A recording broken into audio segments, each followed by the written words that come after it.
இந்தியாவில் பரவி வரும் நிபா வைரஸ் குறித்து இலங்கை மக்கள் தேவையற்ற அச்சம் கொள்ள தேவையில்லை என்று சுகாதார பிரதி அமைச்சர் மருத்துவர் ஹன்சக விஜயமுனி தெரிவித்துள்ளார்.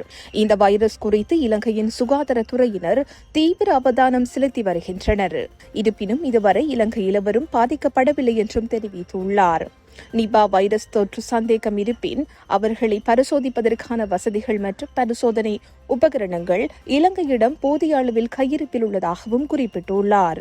இது வௌவால் மற்றும் பன்றிகள் போன்ற விலங்குகளிடமிருந்து பரவக்கூடிய வைரஸ் ஆகும். மனிதர்களுக்கு இடையே பரவும் வாய்ப்பு மிக குறைவு என்பதால் இது ஒரு பெருந்தொற்றாக மாறுவதற்கான சாத்தியக்கூறுகள் இல்லை. தாய்லாந்து, சிங்கப்பூர் போன்ற நாடுகள் விமான நிலைய சோதனைகளை ஆரம்பித்த போதிலும் இலங்கையில் தற்போது அதற்கு அவசியமில்லை என்று அமைச்சர் குறிப்பிட்டார். நிபா வைரஸ் தாக்கிய ஒருவர் மிக கடுமையான நோய் பாதிப்புக்கு உள்ளாவார். எனவே அந்த நிலையில் ஒருவர் விமானம் ஏறி நாட்டுக்குள் வருவது சாத்தியமற்றது. இதனால் தேவையற்ற முறையில் காலத்தையும் பணத்தையும் செலவழித்து சோதனைகளை செய்ய வேண்டிய அவசியமில்லை எனவும் தெரிவித்துள்ளார். நிபா வைரஸ் தொற்றினால் உயிரிழக்கும் விகிதம் 40 முதல் 75% வரை காணப்படுவதால் ஆசிய பிராந்தியத்தில் பல நாடுகள் இது குறித்து அதிக கவனம் செலுத்தி வருகின்றமை குறிப்பிடத்தக்கது.